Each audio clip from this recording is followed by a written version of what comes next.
back, guys. It's your girl Roxanne. Today is episode 3 of season 2 of Cuts Deep, and I have two very special guests with me today. I've got Darius to my left and Donald to my right. I'm not going to do your introductions. I would like you to introduce yourselves for me. So, do you want to start? Yeah, so my name's Darius Charles, 33 years of age, single. No, but seriously. No, professional footballer. Been fortunate to do that, since I was a 16-year-old boy, and just still on that journey and have a lot of experience and, things to share. Sure. Great. I am Donald Mbeutcha. I'm 34. I work in tech, fintech specifically. I used to run a platform called Dope Black Dads, where we created a safe space for Black fathers to come and share their stories. So I've got 5 kids. One of them's in heaven. And I've got a 6-year-old, a 5-year-old, 3-year-old who's going to be 4 in February, and a 10-month-old. Nice. Okay, lovely. Well, I'm very, very happy to have you both here. Thank you. Can you tell me why you wanted to be on this specific episode? What is it that drew you to this specific topic, which is obviously men's mental health and toxic masculinity? Well, for me personally, obviously, we've got a mutual friend in Daniel, and he hit me up and said, I think you'd be really good for this. So I went and looked at the stuff you've done, and I got back to him and said, yeah, I like what she's talking about, And for me, like of late, I've been through a lot to deal with my own self-growth, self-development, and, dealing with mental health issues. And I think what's been really helpful and useful for me is speaking on my experience, because it not only removes a lot of the shame and stigma around mental health, but also it gives others the opportunity who don't feel like they have a voice or feel embarrassed or shameful about how they feel, the opportunity to also speak on what it is they're going through. For sure. I think for me was like Darius, I had a look at some of the stuff you've done, and I think it's a topic that's just not spoken enough about. I think there is this stigma attached to mental health, especially as the younger you are, the less is spoken about, or the more of a stigma there is. And having experienced so many grown men who have had their own issues in the past, and the impact that has had on their life right now, and having experienced it myself, I was close to taking my own life when we lost my daughter. So I've been down that road, and I know how dark it is, and I know I want to use that experience to empower others to speak about the experience, right? And I think in society where there's so much pressure, and men are not really being fathered. I won't call them men. I call them older males, because I think a man is something special. To be a man is something special, and you need to matriculate into manhood. For sure. So I'm glad you touched on that, actually, because one of my first questions that I wanted to ask you both is, what do you think makes a man? What is that barrier from becoming, from a boy to a manhood? And when do you become, because like I said, there's a big difference between being a male and being a man. What do you think are some of the, let's say, attributes of becoming a good man as well?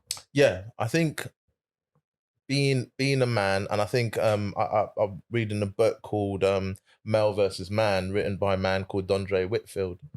And he put it best when he says, a male is someone that works in service of himself, and a man is someone that works in servitude of others.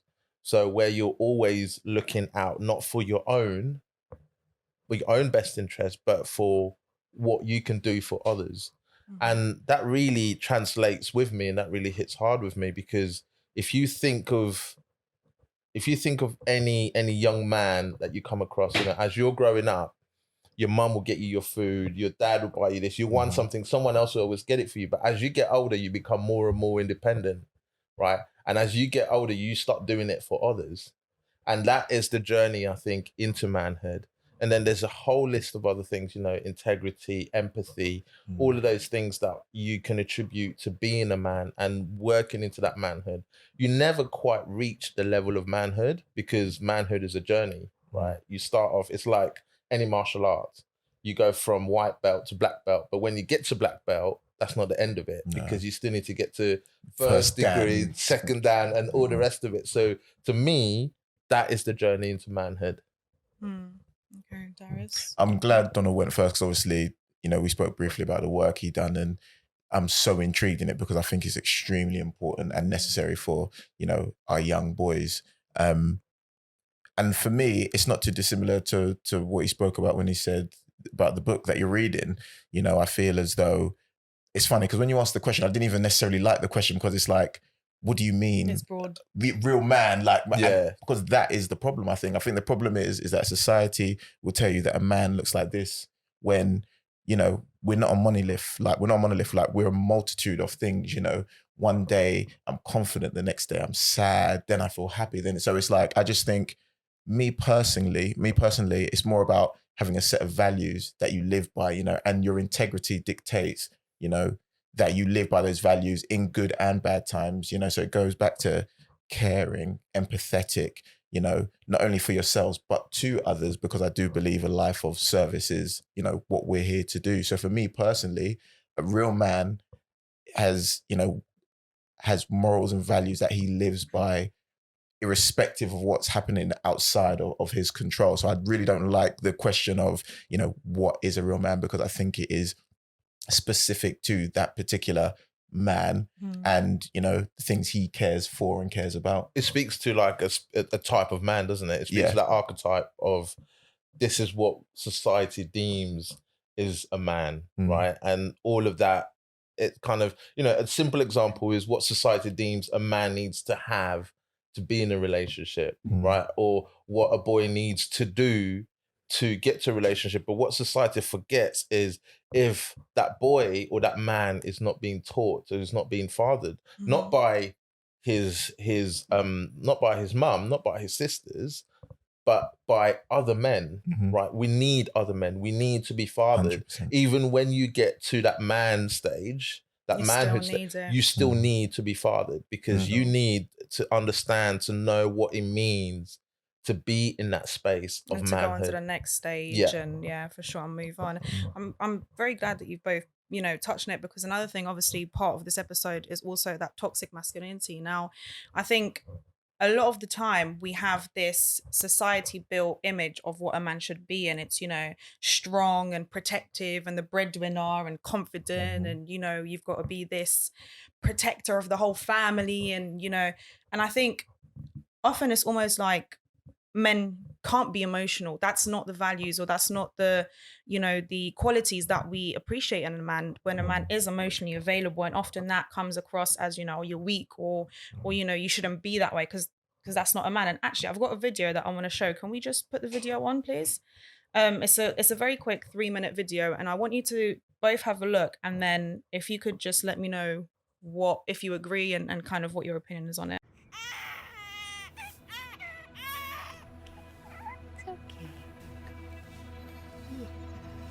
You got it? Pick it up with your big, strong muscles and bring it over here to the shop.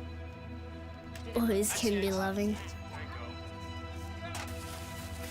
Fast. I need you to be brave, okay? Gotta go. Boys can be shy.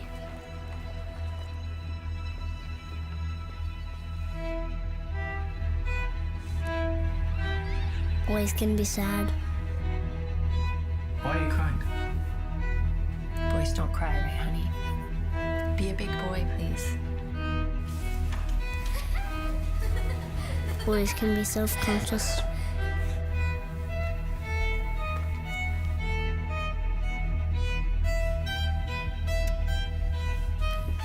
Boys can be intelligent.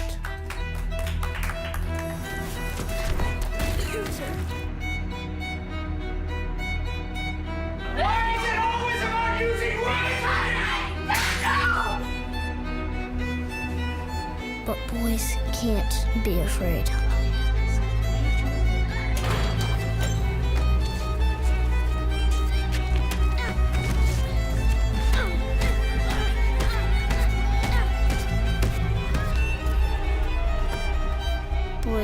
can't be gentle. I don't understand what the big deal is. I mean, isn't this just boys being boys?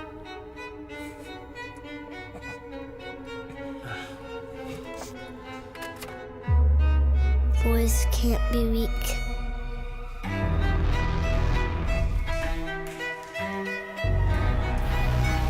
Boys can't be timid.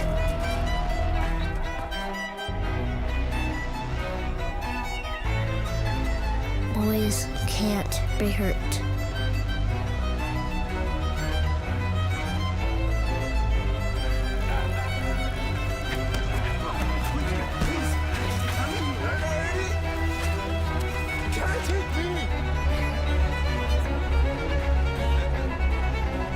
Boys can't look soft. Boys can't be powerless. Because boys don't cry.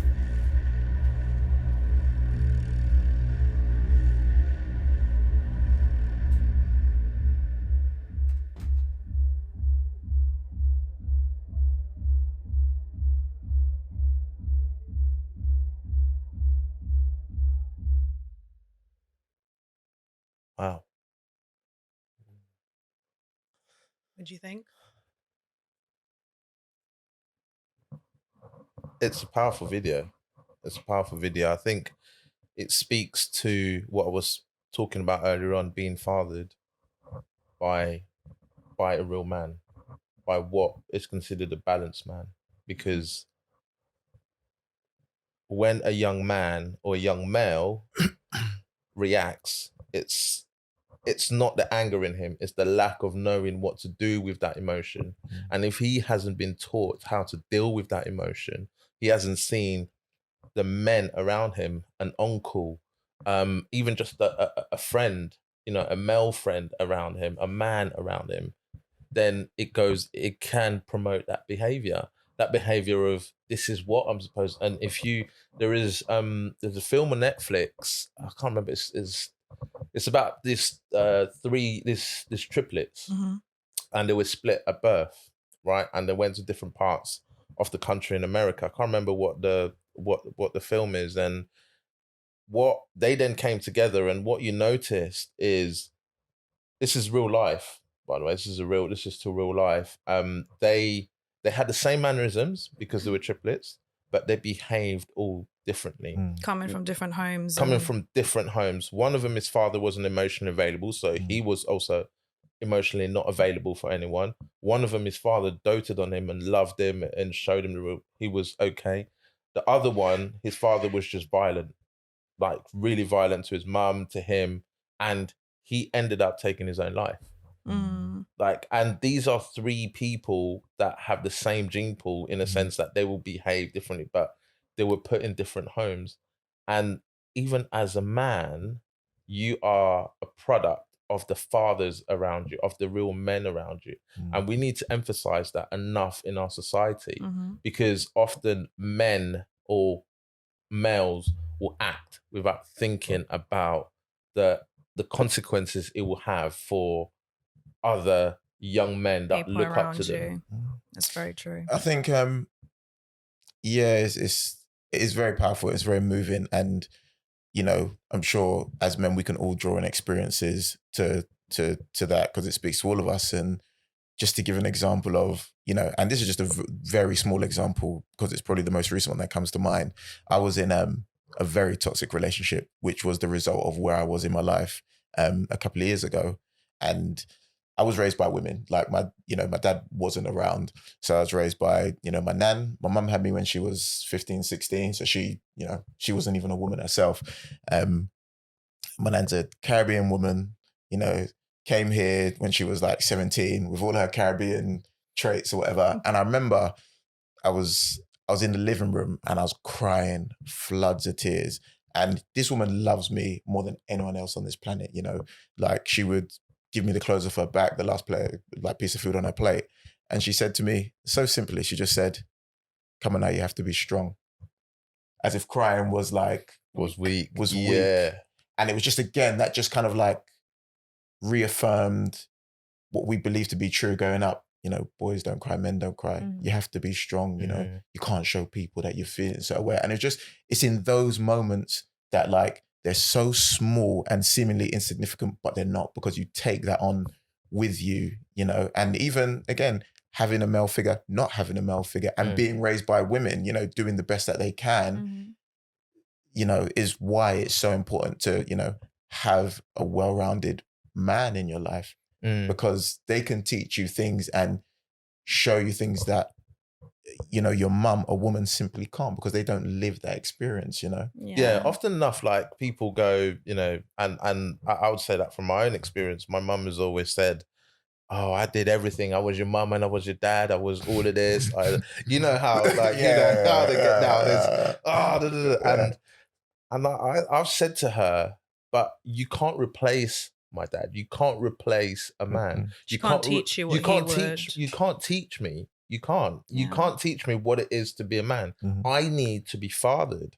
And every man needs to be fathered, because you need to, where you're going to learn your empathy from, where you're going to learn your integrity from, where you're going to learn all of these things that can only really come from a man, how to be present, how to be your own, how to be intentional about you, and how to serve others, and I'm not saying that mums don't have their place, but I think it is so wrong sometimes as society saying, when you hear, and I always find it almost a little bit insulting to men when you see the kind of, I'm a strong, independent woman, I can do it. I can do it. Hold on. No. I want to speak to his point, because it's something that I've dealt with growing up. Sorry to cut you off, Don, but go on. it's like, as a young father, I had my son when I was 21, 22. And it's like, growing up, I never wanted to be my dad. Do you know what I mean? Not that my dad was the worst person in the world. He just wasn't there. So it's like, I always wanted to be like, why does everyone talk about like mums all the time? Like they're being so great. Like I'm going to be the greatest dad ever.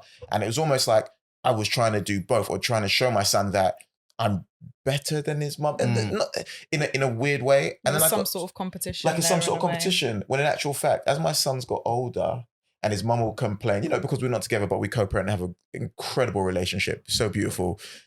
She'll call me and be like, he doesn't listen to you. He has so much respect for you, blah, blah. And I kind of be in the back, I'm like, well, That's me. Well, that's how it is. But I didn't realize that we're not in competition. We have two completely different roles to play, and both of us together, hopefully, make a complete human being. So that was, and that's exactly that. That's exactly that. And I think the older generation, and when I say specific to my mum, they have a hard time understanding that actually this is not a competition. This is not but because there's so much pride and so much ego in that, they can't switch it round. They can't kind of think, actually, that you might have a point where there is a balanced approach, and because the idea of society back then was the man goes to work and the woman looks after the children and stays at home and looks after the home. So she spends more time with the kids. The man's job is just to put food on the table, 100. and a roof over your head. Yeah. But they can't get in their heads that has changed. It's not that's not healthy, because what has ended up happening is, at least in our generation, I think, has produced unhealthy males, unhealthy. They're not men. They're males. They still have to matriculate into manhood, and that takes work, and that takes fathering, and that takes us as men to do our due diligence, our duties, so that the others that come after us will see that, and we can father them. And we have to get away from that notion of boys don't cry, or boys don't do this, or are you a man's man, or and I often say, what makes me laugh is you go on to when back in my dating days, I said dating days. We didn't have Tinder, none of that. It was FacePic or you have to catch them on road. You have to catch them on road. You're literally like, yo, man, come in. Is that how a man? Is that how a man talks to a woman? That's not how This is the boys. Okay, let's just make that clear. We were boys. We're catching vibes. Yeah, man. Living our best life. Trust me. But even then, you now get women that would say, I want a man. And I found myself, and I said to a friend of mine, what does a man do? And she said, he will go to work, he's strong, he will look after us, and I can just be a lady of leisure. I said, well, that is pretty, like, that's not a man's man. No. A man's man is someone that looks after his own mental health, looks after his own well-being, as well as looking after the people, not just his mum, not just you, but other women that he comes into contact with. That's a man true. that is present and all the rest of it. But there's this whole ideology still that we need to get away from as a society, in my opinion. Definitely. I think, you know, as a woman, I'm 23 years old, and so obviously I'm still new to this whole, you know, and I think I'll put my hands up to it and I say I'm guilty too, because, you know, you have these conversations with your female friends and you know what you look for, and I'm talking to this guy, or what's he like, blah blah. And I think that whole, you know, wanting this man's man and wanting this strong guy and someone who, you know, you feel safe with, who'll protect you, you can't get, you know, who doesn't cry, or, you know, you don't see him as weak and stuff like that. I think that's very, even now, like girls my age, that's what we kind of look for, that old school, you know, very traditional, like, you know, men don't cry and boys don't cry and stuff like that. And I do think it's wrong. It's wrong. And, you know, hearing you guys talk about it now, I'm kind of like, But this is the thing. This is the thing, right? When you get that old school guy, right, and what ends up happening is he ends up saying, you know what, get to the kitchen. I don't really, you like, and you try and talk, and he's like, shh. Yeah. It's nice for him to be old school until it's not nice anymore. Until it's like, you know what I'm saying? what? Huh? What? Like, who's cooking what? Deliveroo and that. And you're going, what Deliveroo? Excuse me. Oh, you said you wanted old school. So Yeah, you wanted old school. Oh, give me old school. no, for sure. It's such an interesting conversation, because I don't think a lot of people think, like, they're not conscious about what they're saying, because they'll just, you know, say whatever the kind of general overarching theme is, but I don't think to themselves, yeah, I want a man's man. Okay, what is a man's man to you? So what are the qualities you want in a man? What are you willing to compromise on? Because that thing you're asking for comes with a lot of other stuff. Like, we're joking about, you know, get in the kitchen and cook. But it's true. But that's what you know, my nan raised all the women in my family to be able to serve men. Like, that's how she raised them, because that's how she was raised. She was one of 9, the oldest girl. She had to look after all of her siblings, even her older brothers. She had to make sure they were washed, dressed, and sent to school, because she was taught to serve the men in her life. So when you're asking for an old school man, you have to realize that comes with serving your man, because those were the roles that man and woman had to play. And you think of the impact that has, is that's just coming from one family. That's just coming from one family, and they will end up going and marrying or being in a relationship with other people. Then they will have kids, and the impact of that is generations. It becomes, it's not just exponentially. It goes out into society, it goes out into our community, and all the rest of it. And you kind of think, well, when are we going to stop and start again and actually do it properly? Yeah, I think obviously, as you know, as years go on, things change, and obviously now women have a lot more rights, and that's when you get the whole independent woman, I don't need a man, that kind of stuff. And obviously, me personally, I still have that traditional, like, maybe not necessarily woman belongs in the kitchen and the man needs to bring the money, but the way I was raised is still, you know, you make sure your man is fed, right? When a man comes back from work, there should be food on the table. But it also works the other way around. If I'm coming back from home, I'm expecting food on the table. Obviously, men need to be taught that stuff. Not everybody, you know, takes that from home and whatnot. But I do think often that traditional expectation, I think that will always be there. I just think not in as many aspects. But in that traditional expectation is living in servitude of others. Right? It's true. It's okay if everyone is doing it. And the problem is that we live in this age of social media now, where you have all these broken people who have, you know, millions of followers, you know, spewing out a certain rhetoric that they haven't even internalized, like, thought about on themselves. So now they're just speaking, like, from their experience, which is true to their experience, but it's not necessarily the whole truth in its entirety. So, you know, again, I don't need a man, or, you know, women ain't nothing, like, rare tear. And it's like, you're influencing so many people now who are going to live their life by your rules because you influence what they do.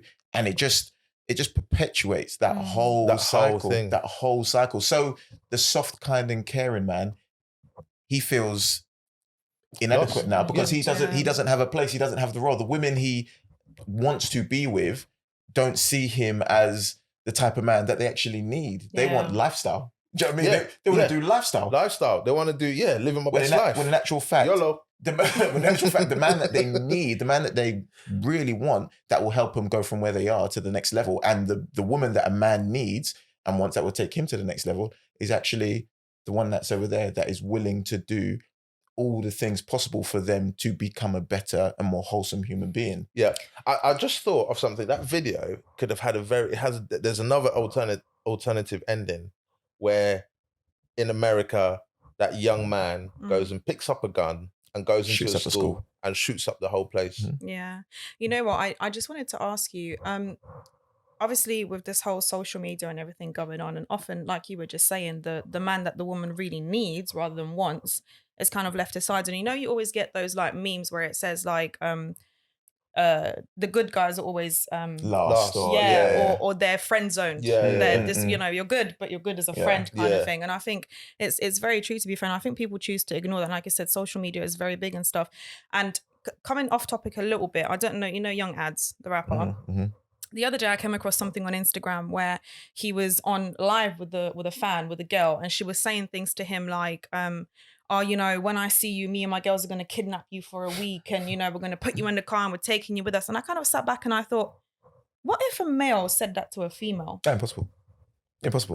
But that's impossible. He couldn't feel no type of way, and he couldn't, turn around and say anything about it in a sense, because he's a man and he kind of needs to take it. And there's a very different perspective on it. If say, for example, I don't know, Steph London, for example, was on live with a male fan, and he was saying to her, when I see you, me and the man, we're going to put you in the car and take you away for a week. How would people react to that? Like, there's such a big difference between, how a man should handle a situation to how a female. I couldn't believe it. I mean, but we live in this age of outrage, right? So it's like there's no nuance to anything. That's clearly a joke.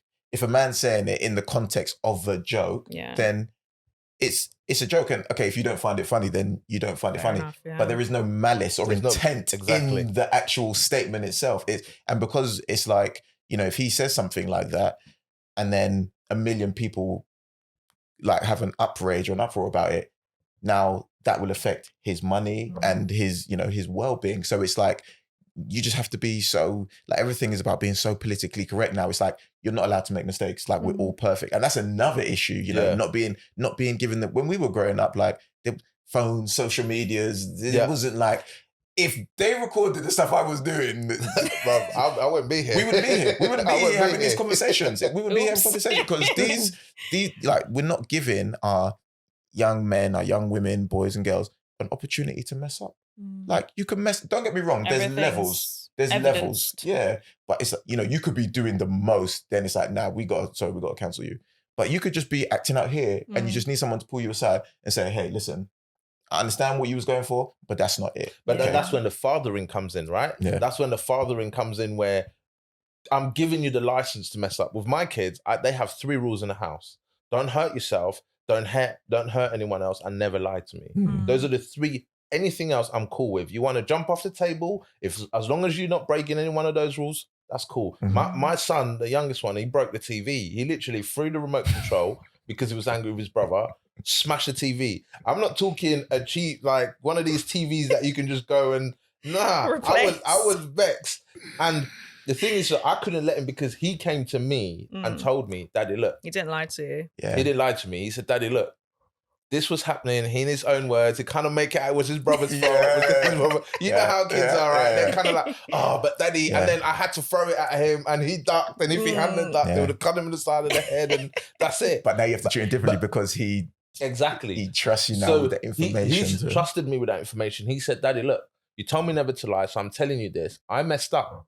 I broke the TV. I was like, cool. You have to give him the benefit. I was like, cool. It is. Don't worry about it. I didn't get angry, and we went about our day. A couple of weeks later, we went out and bought another TV, and that was the end of it. Because he needs to know. He needs to know that you can trust your word, and that okay, I told him the truth. Because if you then went and beat him, he would have said, well, what's the point of telling him the truth when I'm going to get beatings anyway? And it's something so small that even as parents, and I was talking to a friend the other day, and there's this one thing that parents do that annoys me so much.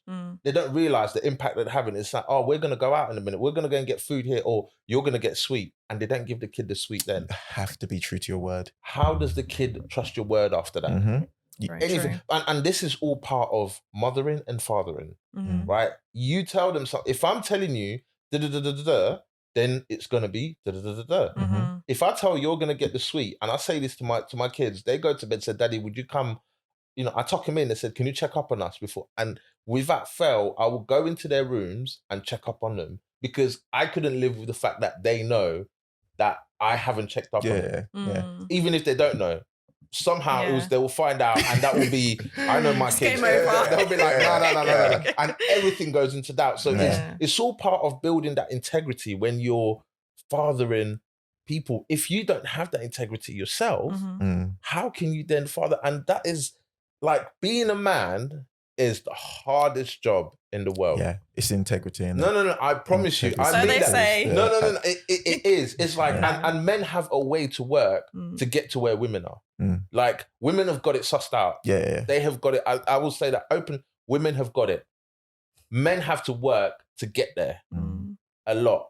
Mm. You know, It's that the thing about integrity, because I read a book by a woman called Brené Brown, and it's like The Courage to Dare Greatly, or something like that. But she talks about parenting, and she says the biggest mistake parents do, she calls it minding the gap. She like, you say one and you do another, and the saying goes, monkey see, monkey do. It's not monkey see, monkey hear you, Monkey- and then monkey Monkey see, monkey do. monkey do. Yeah. So if you want your children to behave a particular type of way, you need to be the living embodiment of that, the Yeah. example of that. And if you mess up, you need to be able to say to your kids, I messed I messed man. up. I'm human. yeah. It's not that deep. Like, it's not that Yeah. deep. They go, okay, People Dad, make all right, get back to mistakes. playing. Yeah. People Yeah, can make mistakes. apologize to your kids. Yeah. I find myself apologizing to my kids every day Yeah. about something. Mm. But they need to see, and that's the other part. That's the humility, Mhm. Mm. right?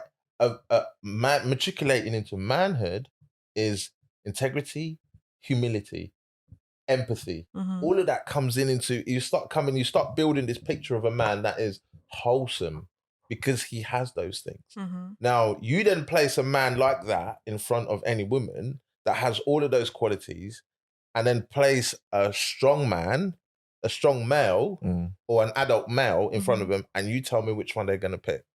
Yeah. So obviously you've both had experiences with mental health, I say issues or and I think often people think when you hear mental health, they think, you're crazy, you're off the hook and God knows what else. When actually sometimes it's issues that can be very easily tweaked with the right kind of support. But often I feel like men feel like they have to struggle in silence. Speaking from whenever you was going through that kind of stuff, I know obviously yours was related to your injury and obviously, like you said before, to do with losing your baby. How did you deal with those situations? Did you get the support that you needed? How did you feel about asking for the support? Who did you ask? Was it your partner? Was it your friends? Were your friends around then? How did you kind of cope with that situation? Obviously you said you were almost suicidal, weren't you? Had suicidal thoughts. So it was. So I'll paint the picture for you. Is we've had at this stage we'd had 3 kids. Mhm. My wife fell pregnant. We were excited. Like as routine, you go through it, and you're gonna go do all the checkups and all the rest of it. It was all fine. And one day on a Friday, I remember on a Friday, she calls me. She's like, "Look, she had this hernia, and she says my hernia is really, really hurting me today." I was like, "Okay, cool. I'm gonna finish up at work, and I'm gonna come." And then I thought, you know what? Let me just not even finish up. Let me just go. Mhm. So I got on the train. I worked in King's Cross. Got on the train, went home, and she had an appointment, a midwife appointment, and she said, "Look, I'm going to the midwife appointment. Do you want to stay with the kids and I'll go, or do you want to come with?" And I said, "Let's go. We'll all go." For some reason, I was just like, "Let's all go." Mhm. So we all went. Got to the midwife. The midwife was doing a thing. The kids are doing what they're doing. They're messing out. They're picking. Oh, look at this. Ooh, look at that. And the midwife was like, "Well, I can't find the heartbeat. It's a bit difficult to find." So we thought, okay. But I could see the look on my wife's face. She was just like, "This is not good." Mm. And the midwife said, "Do you want to go to the hospital, or you can come back for your next appointment? We don't, sometimes it's normal for us not to find out, not to, sometimes it's Mm. hidden, whatever else." Yeah. And my wife was like, "Nah, I just want to be reassured that there is a heartbeat." So we went to the hospital. They did they they did the whole thing. Sorry, um, yeah, It's okay. I can take time. whew, they did the whole scan thing again, and they couldn't find a heartbeat. And they just told us, broke the news, and just told us, like, look, this is what's happened. And then they just gave us the choice, literally there and then. Look, you can take a tablet and then come back in 3 days, and then you deliver the baby, or you can just have no pain and we can sort it out here, like here and now. We then went home. We decided to take the tablet and go home. We went home, and that's when it all started for me. I just didn't know what to do myself. I didn't know who to call, what to do. And bear in mind, when your partner's pregnant, a lot of the care goes towards the mum, like rightfully so. Mm. There really isn't anything for the dad. Like, you're just there as, Just you're there, just isn't present. it? Yeah. You're just there. Mm. So when I got home, this is where it all started for me. Like, my mind was just, what? It took me a couple of hours to process what was happening. And straight away I went into, how do I support my wife? Not really thinking about myself then. I thought, right, I'll busy myself with trying to support her and see how that goes. And it lasted about an hour. I went into our room and I just cried to myself. Right. And she came in and she was like, what's wrong? I was like, no, nothing, I'm good. Are you okay? Right. Because it almost felt like, and my mother-in-law had at this point come over, and it almost felt like I was being judged on how I was going to react in it.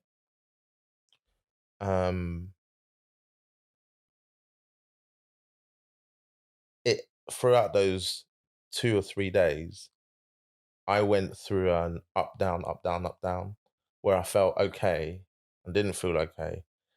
Eventually, we went to the hospital. Sorry, 1 to- minute. Sorry. We're gonna have to crop this out. And I don't want to talk about it on camera, so I'm just trying Sad to to. hear Yeah. that. Sorry. Well, that was not part of the It's plan. real, isn't it? It's you. beautiful though. I'm It's sorry. a beautiful thing to. It's okay. Oh God, why the hell did I choose this damn topic? Yeah. It's beautiful though to be able to to feel. Do you know what I mean? Yeah. As hard as it is, feel it. Like, that's what life is, right? Yeah. Make sure the camera's on. That's for that, please. That's what life is. It's I'm trying to hold feeling. it. I could see Don't you cry, welling you out. see it? And I was like, don't look at her. Don't look at her straight in the eye. I was like, where do I look? Where do I look now? Don't look at the camera. In the camera. Don't look. And I thought, if I look anywhere else, I felt like it was coming. And I was like, oh no, you're going to see all snot and everything start happening. Sorry. Get caught in the beard. And I'm like, I'm sorry. Isn't it? How long ago was that, if you don't mind me This was asking? 2 years ago, 2.5 years ago. How do you because obviously the you know what you've gone through is a really tragic and traumatic experience. How do you still feel as emotionally attached? Because when you speak about it, obviously the emotion comes up, innit? It's like your whole body, your brain takes you back to that moment. So how do you feel about it now as opposed to then? Is it like the exact same emotion? You're just, obviously it's not as raw. Right. Hold that there, and I'll tell you. And then I'll tell you how, because there is another part to it that gets to this. So those 3 days, we then went into hospital. Like I said, I was going up and down. And what was so weird is that day that we were going in to give birth to our daughter, it was part of both of us that thought she's gonna be alive. For some reason, we were just like, she's going to be alive. So we got into the maternity suite, we ordered Nando's, we were like, yeah, we're just gonna have some Nando's, and we were all happy. And then we looked at each other and we felt guilty for being so happy. But we were so reassured that she was gonna be alive. So they came in and then they were like, right, are you ready? They give you this thing that kind of induces labor. She then lies in bed, and throughout the whole night till about 3 in the morning, 3:30 in the morning, that's when she kind of started pushing. And this beautiful girl came out, and I couldn't look at her. Mm. I couldn't look at my own daughter, and she was dead. It was a dead baby. It was my daughter that was dead. That broke me even more. I couldn't look at her. The fact that I could not look at my own daughter finished me off. Literally, so they put her in this kind of fridge, not fridge, but it's a little tray with this cold. And they said, that's fine, you can look at her later. They went and got her dressed. And then they brought her back to us when we said, right, we're ready. And I just broke down. Literally, my whole being just collapsed. Literally, I felt like the walls had just closed in on me. Everything was just happening. And I couldn't understand why this was happening to me. And I remember that day we went home, and I remember thinking it should have been me. And I don't know why, I just started thinking it should have been me. I was so heartbroken. I just said it should have been me. If it can't be me, I want to be with her. So a couple of days later, my mother-in-law, who was looking after the kids, um, had fallen down the stairs and dislocated her shoulder. So we had to take her to hospital. This was a crazy couple of days. So we took her back and forth to hospital. And what was so crazy is, whilst we were at hospital with her, I came across this very young 16, 17-year-old bawling her eyes out. And I asked her, what's going on? Like, it's random. And she was like, my mum wants me to have an abortion because this 18-year-old has got me pregnant. And her mum brought her down to hospital. And I said, can I speak to your mum? I spoke to the mum and I explained to her what happened to us. And the mum grabbed her daughter by the hand, hugged her, and they left. She didn't push. And I was like, I don't know what just happened there, but something happened. So we then went home. Those 3 days, I knew my wife was going out with the kids because my wife is the strongest woman I know. She literally, after she gave birth to my daughter, she went out shopping, literally, either that afternoon or the day after. I was like, what? But I mean, my first daughter. Oops, sorry, my first daughter. But this time round, she was like, right, life continues. The kids were very much her source of strength. But I didn't want to see my kids. I wanted to be locked in a room and I didn't want to see my kids. But I knew that they were going out, I think it's a Wednesday, they were going out to a play group. They were still quite young and my daughter was at school and all the rest of it. And I remember writing this note and picturing exactly what was going to happen. I wrote this note. It was a goodbye note. I ran a bath. I had a bottle of whiskey, a bottle of rum, a load of tablets, a bottle of bleach, and a blade. One of them was going to have to do the trick. Something was going to have to work. And for some reason, I just crumbled. I got in the bath and just crumbled. And then I heard them come through the door and I put everything away. And literally 2 years on, the first time I properly spoke about it, it all just came gushing back. Like you said, at the moment when you talk about it, you feel that emotion and it's raw and it takes you back there. But I spoke about it properly, like in so much detail, took my time talking about it on a podcast, and it felt like a weight had come off my shoulders, right? I had held this thing in, and I had all sorts of comments, right? When I wasn't coming out of the room and my wife was kind of taking the kids and getting on with things, people would say, oh, he needs to man up, he needs to be there for you. People you really know who your friends are, and because no one knows what to say.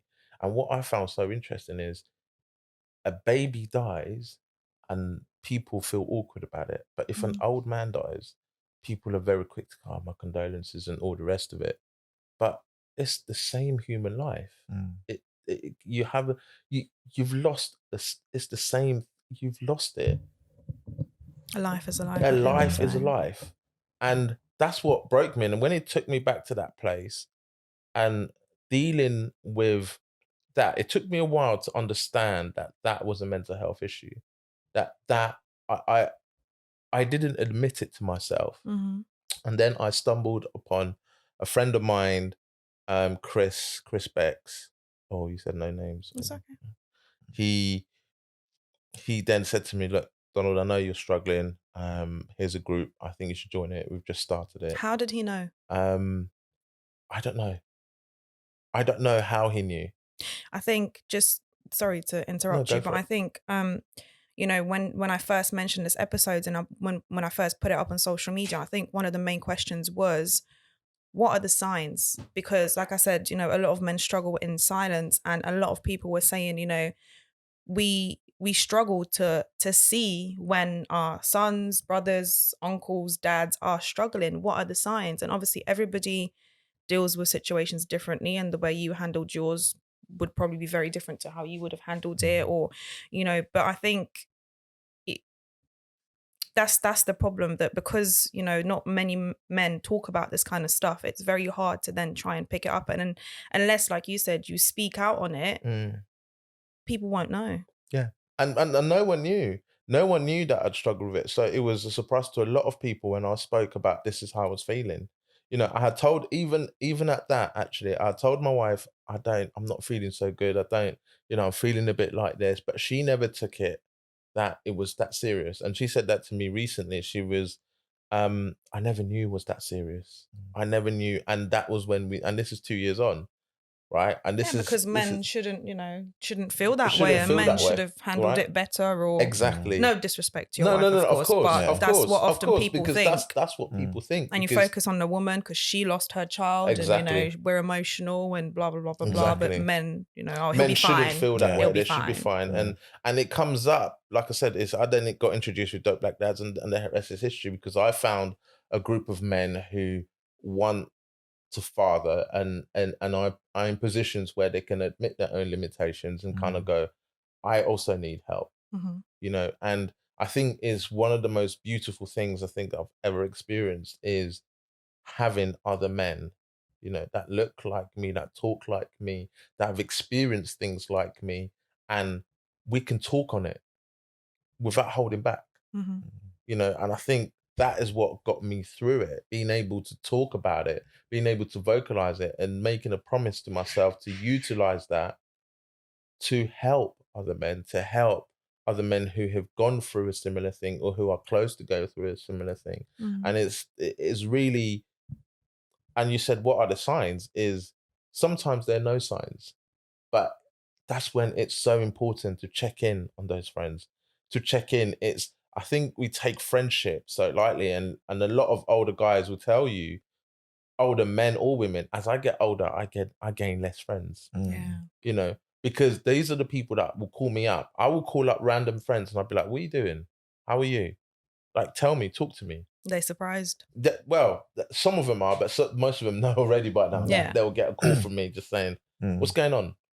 But we're so afraid to do that these days. We're so afraid to kind of, you know, I meet Darius today. I want to be able to call Darius tomorrow and say, what's going on? I noticed you didn't play on Saturday. Like, what's going on? Are you all right? Is everything good? Like, what have you got on your... We should be able to do that, because women can do that so easily. But why can't we as men? You tell me, why can't you? Well, I don't know. I think it's this whole idea of... Before we move on to your story, it sort of, once you were talking about what you just said, it made me think of the phrase "no homo," and I often hear this amongst all my male friends, all of them, and it's always when they show some sort of affection towards their brothers, their friends, their cousins, any kind of close male.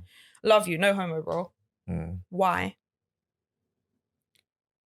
that's Why can you not? Why can men or boys not? Or why do they feel like they can't show affection without being looked at a certain way? Why can you not be emotionally open or available to, like you said, why can't you call Darius tomorrow and say, Darius, how you feeling? How you been? Is everything good? Society. yeah. Society has made them that way. It's society and seeing that there is a particular connotation with what you're saying. Mhm. If I say to Darius, I love you, bro. Like people will start thinking, what is going on here? Like, yeah. Like, what's love me going how? on? What do you mean? Yeah. Talk to me about this love. This love what do thing you that you mean? talking about. What are you saying? Yeah. Like, but I actually, I teach my sons and I teach my friends. I tell my friends all the time, I make them uncomfortable. I say, I love you, bro. Same. When I Yeah, hang up same. on the phone, I love you. Love you, bro. Yeah. Lessons, bro. You know what it That's is?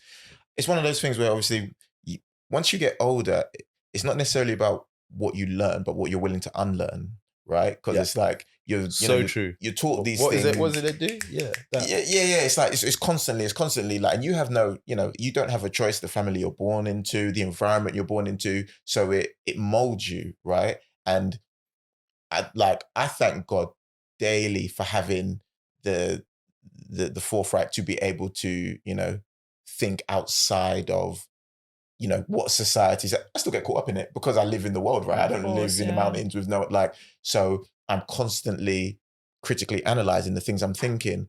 Why did I think that? Why did I want to say that? Why did I say that? What is that about? A lot of people don't have that. They may have not come across the person that helps them, or gives them those options to think in a different manner. So even with the phrase "no homo," it's like I had my son when I was 21.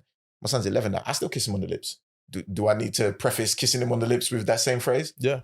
No, because my sexual preference, his sexual preference, whatever, has nothing No to do bearing with on me it. showing him affection as a son would show the father shows his son, or I show my friends, my close friends who I consider brothers, like they're family to me.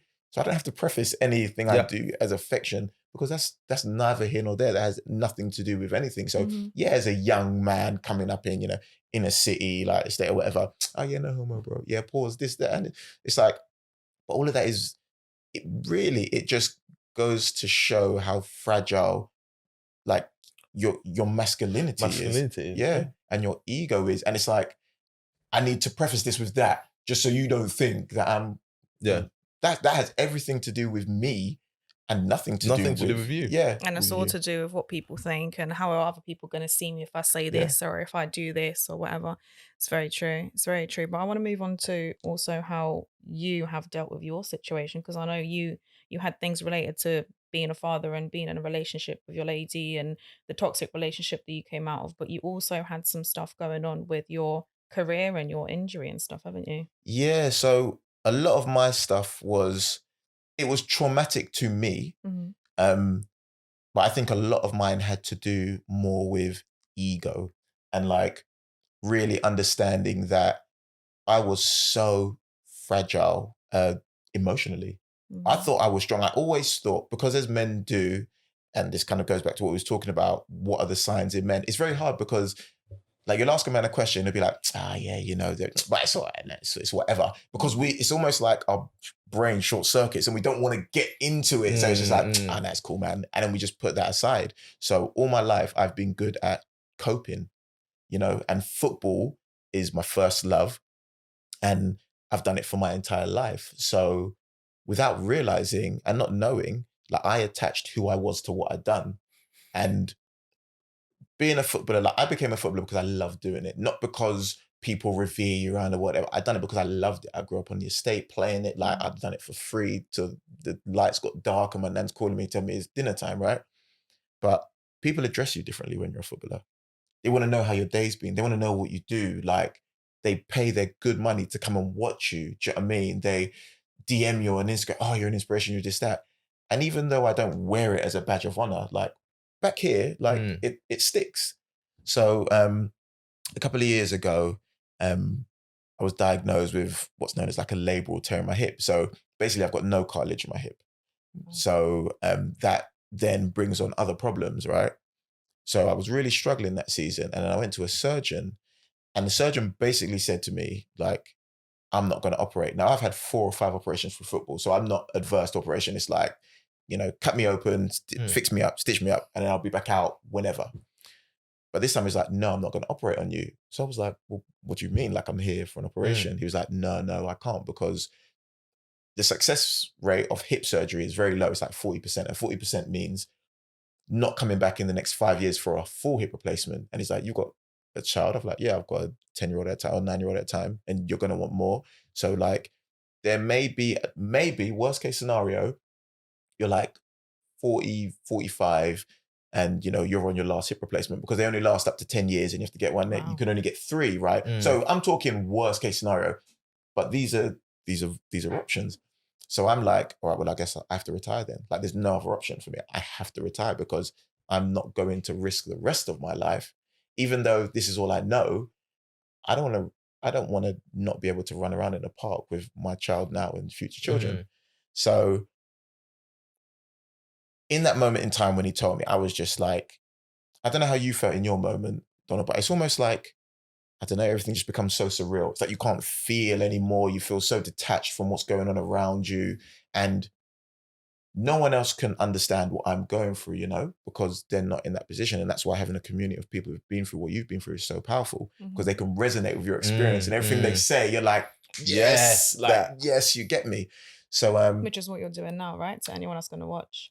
Hopefully so, God willing, So, I ended up getting in like I said, like a really toxic relationship, because I now needed something to fill that void in my life. Football was the thing I loved, and without it, I didn't know who I was or what to do, right? So I ended up being in a toxic relationship, but through being in that relationship, I ended up, finding my true power, which was expressing what I went through. So I went to this self-help course, so to speak, and there was people there from all walks of life who'd been through like some tremendously traumatic experiences. I mean, like, molested as a child by parents, and like really, really, horrible experiences.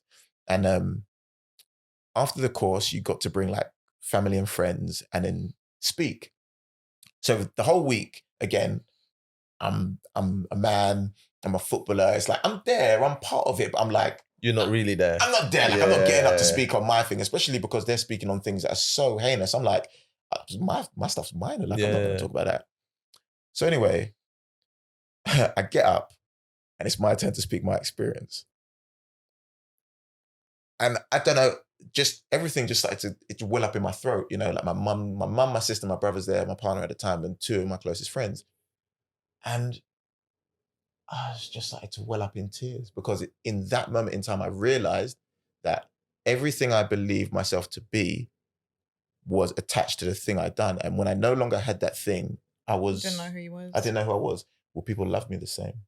Will people hold me in such high regard? Like, will they still care about me? Like, will they still be kind to me? And speaking about that and going through that experience and being removed from the thing I loved, was actually a blessing in disguise, because it, one, made me work through my emotional demons.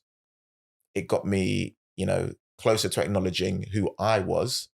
And, if the world is a mirror reflection of who you are, it just showed me, with the amount of empathy, like kindness, care that everyone treated me with, it was like, wow, like, I'm not pretending here. Like, I'm not like football. I'm a human being who people really love and care about, because people say they love you, they care about you, blah, blah, blah, but it's not until you're going through these things that they show you through actions. You're like, wow, you don't really love me. Like, you really love me. Yeah, like, that's when you see it. And it was such an incredible experience for me. And it's beautiful, because now I know how to be vulnerable for my son and create an environment in which he can be vulnerable and know he's safe. Because I had it growing up, but it was more a case of, if the teacher does something to me, my mom's going to come and beat you up in school. So I know you've got my back, but like, are you willing to like lift me up when I'm down? And I was shown that by those who really, really loved and supported me, and it was just, like I say, like, the ones who did, I will do anything for them now, because they've given me the greatest gift, like, in life, by showing me, like, That is so Just that beautiful, pure man. love. Like, it just makes you think. Like, I got emotional listening to you Yeah. talk about that. Like, just because I think that's what it's about. When you think about it, is we are nothing without others. Mhm. It is that simple, but yet society chooses to portray this individualistic, Independent. independent. mate, you I could can do make it. your I own don't grown. need Like, anyone. Yeah, it's not. Yeah. It's not that. It's not there. It's not that. And like, it just makes me think. Like, what else do we need to do? Like, what else? There's so many other people that need not just hear our stories, but I want to hear other people's stories. I want to help people in more ways that where it matters. You know, and if everyone took that on, just think about it. You'll be fathering young men who will become better fathers. They will have kids. They'll become better fathers, and so on and so forth. You then create a society that is, like you said, a reflection of who the people within it are. Because kids are literally killing each other for this very thing, for pride, for not wanting to show that they're weak or Not they care or that they're it's like affected. kids are killing each other like on the streets for this, like for looking at another man. It's like, what are you looking at? Like, well, nothing. As if you see their hurt, their pain, and they have to protect that through violence, you know. But then also males, you know, grown males and females are hurting each other because of pride, not just the kids. Yeah. And so if they're seeing it up there, then you can't blame them because this is what they've been taught to do. They're the shoes they'll feel when they're older. Yeah. You know. Yeah, I think that's what it is. They, you know, I think young men, especially in the generation now, they don't have enough positive role models. And we've had an episode here where I had 3 boys who have come from, you know, a hard life, and you know, a lot of them, they didn't have their fathers around, so they looked for role models elsewhere. Some of them looked in the streets. Some of them had teachers as their role models. And I think now that you've spoken about this, it's so important that, like you said, becoming a man is also being able to share and look after other people and teach other people things that you've learned for whatever, you know, experience it is. And I think it's, you know, it's beautiful sitting here, even as a young woman, listening to you guys, because I think if I have a child and it's a son, I want him to see this and I want him to hear it. And my little cousins, and I don't have siblings, but my little cousins, and, you know, I work with young offenders and with students that are around 12 to 18. I want them to hear you guys speak and to be able to have at least one person like either one of you in their life, because I think it's so important. That's such a massive change. It's amazing, honestly, so amazing. But on this topic, I have some questions I've put up on social media. If anyone is going through anything, if they have any questions, anything they want to know from you guys, obviously coming from your personal experience. So yeah, I'm just going to ask you some questions. I'm going to read out some scenarios. I was about to do that. Hey, this is Dr. Love. What do you need? Okay, so one of them says, oh, I think we've answered this one. How do I know when a close friend or male family member is going through something? What signs do I look out for and how do I help? There's no specific answer to this, but I think you just need to talk to them. Like, is reach out to your friends regularly. Like, life is busy, but if the pandemic has taught us anything, I lost a friend, a close friend, last week to COVID, and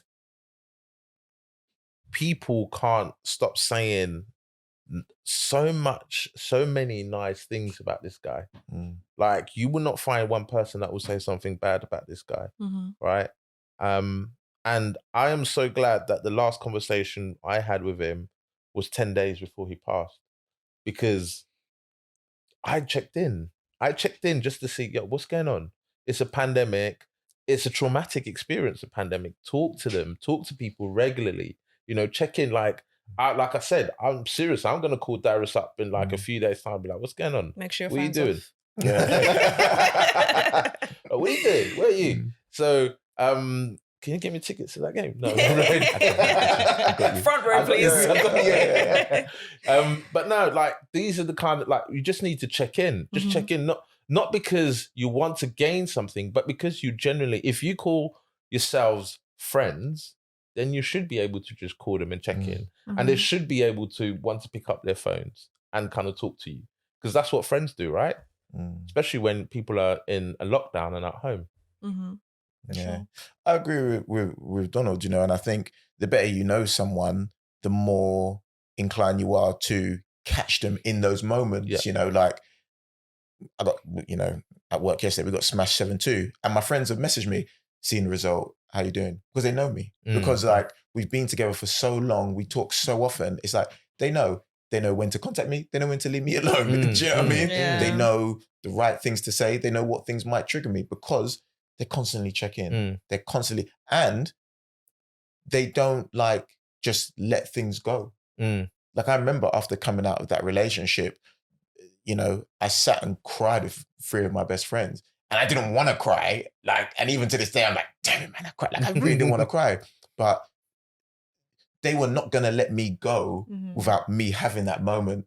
Like they wouldn't. It wasn't just gonna be all right, see you later. So like, no. Like, sit down. We're gonna sit talk down. about Yeah, we're this. gonna talk about this. Yeah, like, you're not going anywhere. Yeah. Do you know what I mean? So it's like because they check in, because we check in so much on each other, we know the right time to press, the right time to pull back, and just generally let each other know that we're here, even if it is I know something's going on. I know you don't want to talk about it now, but I'm gonna call you tomorrow. Yeah. Okay. So just like you can keep ignoring it. Yeah. But I'm gonna call you tomorrow. We're gonna come back to this. We're gonna come back to this. Don't worry, we're gonna come back to this. And that is the role of a true friend. Yeah. Even just if you don't want to talk about it, just knowing that you have someone that you can talk to about certain things, isn't it? Okay, that's good. So the next one I wanted to speak on is this gentleman says, I'm Chris, I'm 26. I just came out of a 5-year relationship. I planned my whole life with this girl. We moved into a flat together and I had to move back in with my sister. We also had a business together, so we stay civil for professional purposes. I can't handle seeing her at work every week. My heart's broken, but the man didn't think it's moist. The man didn't think I'm moist for trying to get back to her because she's the one that cheated. What do I do? So you know what makes me vexed about this, yeah, is that like man them always like pretend to be a certain way for the man them, but you see when they're with their girl, like everyone's moist like, to their girls. Everyone's Even that wording, even that wording, moist. It's like kind of what is that? It's What? like Yeah. I'm loving. You don't pay my bills. You don't know. Like I don't care. I would wash my wife's feet. No one gonna tell me nothing. Yeah. You know what? What are you gonna do for me? Like you know, I would say to this. I'll say to Chris, it highlights something in you, Chris, because you cannot make someone else responsible for your happiness. And that's what you have to take away is you have to work on you and know you so that if something like this was to happen, you know, God willing it doesn't, but if it was, you are stable in knowing yourself, you know yourself, and you know that it's nothing to do with you. A lot of the time, what people that are wounded, right? What's the saying? Misery loves company. Oh yeah. Right? People that are wounded will find someone else to attach to and hurt as well because they kind of feel like they need to, you know, they need to. And we move as humans, we move in a group. We don't move on our own. So I would say he needs to take himself away and have a conversation and dig deep. Date yourself for a while. Just date you for a while and see how it goes. And often, Chris, if you're watching, I think what happens is the same guys that are telling you that you are moist are the same guys that go back and lay in the girl's lap and they just want their hair stroked and their back rubbed and they just want to be a baby and just be looked after. Do you know what I mean? It's just they don't want my wife. They don't want people to see that side. Facts. So 100% facts. Yeah, let Chris and that's why there's a thin line between expressing like, you know, things you're going through with people and keeping your relationship to yourself. There's a very thin line because people will give you advice generally based on how they feel, what they think and their experiences. Because let's just say Chris and his woman get back together and they get married and spend the rest of their life together. The cheating was insignificant. What was it? It was a moment in time, you know? So like I said, like ask yourself these questions. Do you want to be with her? Yes or no? If so, why do you want to be with her? Okay. Do you think you can get to a place where you can trust her again and she will respect and stay loyal to the relationship? If so, yes or no? And deal with things based upon that, not based upon what your brethren do. Because they're not in the relationship. Very true. Great. Okay, that's for Chris. I have another one coming from a lady here. So she says, my boyfriend has been very different recently. He's turned really cold towards me and my babe and our baby. I'm not sure if he's not happy in his family, or if he's just stressed, but he has been furloughed. He won't talk to me about it when I ask him what's wrong, but I know there's something going on. He has always had problems, but never wanted to speak about them. He's very emotionally unavailable. How do I support him? This one's a little bit more difficult. I think in any situation, man or woman, the hardest thing to do, but the purest way to live is by a set of values, right? Because you may have to make decisions that are painful, but in the long run, they'll be for the betterment of you. So if it's a case of either speaking to your man and saying, look, I'm here for you. I love you. I don't know what you're going through, but I'm willing to, work through it with you. Like, you've made the choice to say, I'm going to give myself fully to you and your needs. But you also have to give yourself a certain time span, right? Because if it then starts to be at the detriment of, the way you care for your child or your own, self well-being, then you have to say at a certain time, look, like, I love you and I want to be here for you. I just can't continue to do it in this manner because now it's to the detriment of our child or my well-being, and I can't do. So that's where you take a step back. And even though that emotionally is a very hard decision to make, your man has one of two choices. He either accepts and gives you what it is you're asking for and what he needs in that moment in time, or you do what you need for self and child and family, and he comes or he doesn't come. Because ultimately people will do what they want to do. It just goes back to letting people know that you're there for them. And by removing yourself, you're not saying I'm not there for you. You're just saying, I need to now give this energy here because this is where the priority is. So that would be my 2 cents. I would also say he needs to she should encourage him to think about the child, because the child will see how he's behaving, and children pick that up quite easily, and that will become the new way to behave when there is an issue. And it goes back to what we're saying earlier on, is fathering. You have to be fathered in order to father. And when you think about how you behave, it's like what you're saying, monkey see, monkey do, is the child will see this and would think, okay, well, next time I'm in that situation, this is how I behave. I'm going to close up. I'm going to close up. I'm going to push everybody away. I'm not going to deal with it. So it might be, and I would say, one thing I do recommend to people who have put in questions is think about regular counseling, right? And think about, like, I'm not saying counseling because something's wrong all the time or anything like that, but it's healthy to have that place where I have it every month. And I used to have it every week, and I have it at least once a month, where I would just go and sit there and just talk to my therapist. We just have a good chat, and she's like, "Where are you? What's going on?" And it's just a chance for you to just, you don't go and do a mass spring clean of your house every day, but you do little bits that keep it tidy, right? And it's the same thing. Is you don't go into a gym and you just think, right, I'm going to come out the gym and I'm going to be wedge. You progressively work your way through it. It's a process, and you do a little bit, but often, and you just get bigger, toner, whatever it is that you're seeking to do. So it's the same thing. If you would do that for things that are aesthetically pleasing, then why wouldn't you do that for yourself? Why wouldn't you invest a little bit of you into you? So that's what I would say, is remembering that there is a child that is looking to him as his dad and father and will take on his habits, but also encouraging him and his partner to kind of separately, or maybe even together if they want to regularly go counseling and just talking to someone, not because something's wrong, but just to keep it healthy. Yeah, I think from as a woman's perspective as well, I'm not the greatest at communication. I'm not going to lie, especially when it comes to relationships. But I think my parents are a perfect example for me, because my dad is, or used to be, very emotionally unavailable, and so is my mum. They both are. So how they used to sort out their conflict is by writing things down on paper, because that way You're not arguing. There's no shouting. You get off your chest whatever you need to get off your chest. And, you know, I was talking to my mom about this the other day and she was saying, no, I used to sit there and vote like this because she was so angry, you know, but she had to get out of her system. But at least that way they both,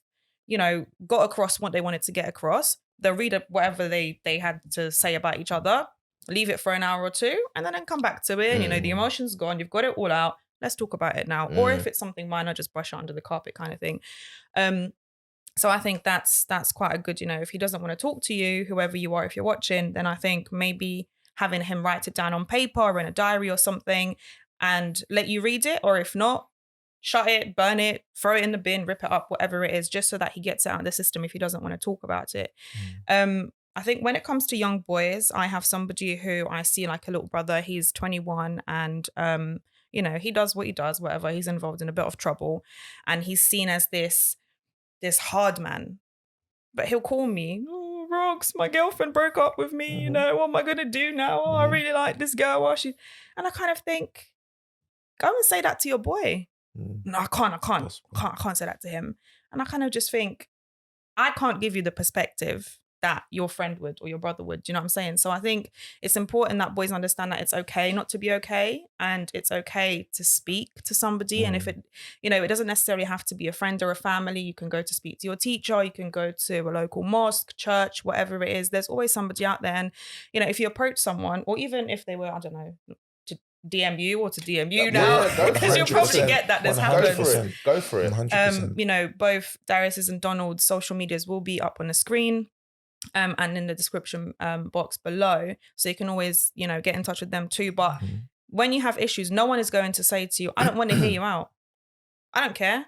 I don't want to talk to you about it. You know, if people are seeing you struggle, people will listen. And sometimes you don't talk to get a response. You just talk to just be heard, isn't it? So I think that whole fear of speaking up and opening up. And like I said, you know, there's counseling, youth centers, all these other people that are out there to help. It's just, you need to want to get the help. I think. But you also need to surround yourself with the right people. I think, like I said earlier on, as you get older, your circle shrinks, right? But imagine if it started how it was when it finished, right? So say if you started with the 5 close friends that you had, just imagine how much more it will grow to actually 10 friends, but really strongly knitted.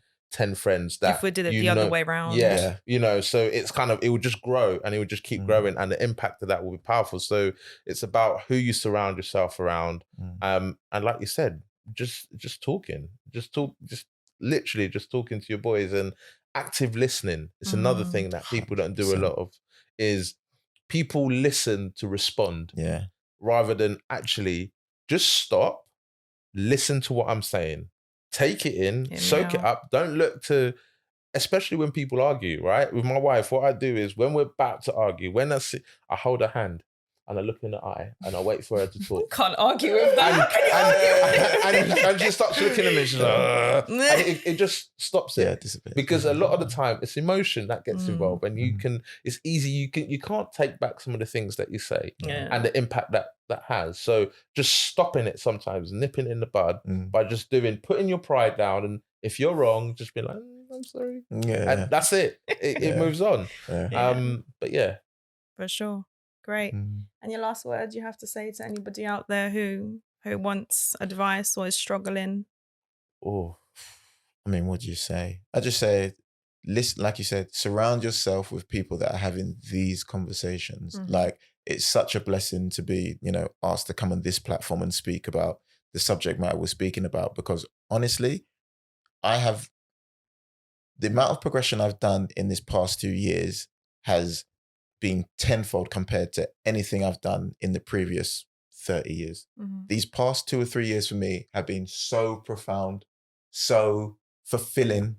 Like, I found a new purpose in life, you know, as I come to the end of my footballing career. And it's so important because it literally brings me to tears at times to see the generation like after me and the ideology that spread and the way that they believe they have to live, like this idea of fitting in. No, be where you belong. You know, go where you're celebrated, not tolerated. You don't have to be. Your job is to be who you are. You know, I raise my son to be the best version of himself. I create that environment for him. He is not me and I am not him, you know, and I want you. Success for me is being the person I say I am. And that's what I want that to be for everyone. So listen to these conversations more. They're important, they're powerful, and they'll take your life in a whole new direction that you didn't even know was possible. And there are people who are going to be listening to it and kind of think, I don't know what that means yet. But if you take one thing away, it's just be you. Be you, and surround yourself with people who would aid you, like what Darius said, that will support you being you intentionally, right? And not because they want to gain something, not because they want to get something. Just be the best version of yourself authentically and intentionally, and everything else will come to you. You know, seeking your growth. No one else is going to do that for you. You are the only one who's going to put a stop to your growth or going to help your growth. So yeah, if you don't take anything away from this, but you are valued and your growth is your responsibility. It's amazing. Right. So unfortunately, we've come to the end of this episode. So thank you everybody at home for watching. I hope you learned a lot from this. These two men, real men, are very knowledgeable, and they've come on and, you know, they've shared their stories. So thank you guys so much. And I'm sorry that you had to go through what you went through, but obviously that's made you into the men that you are today. Make sure you guys check out all the businesses promoted at the end of this episode. Make sure you check out the links in the description below. The description box below, I'm going to put in some links for counseling, some support groups, and obviously social medias of Donald and Darius. So make sure you hit them up as well. Check out their Instagrams and their websites, and I will catch you guys in the next episode. Peace.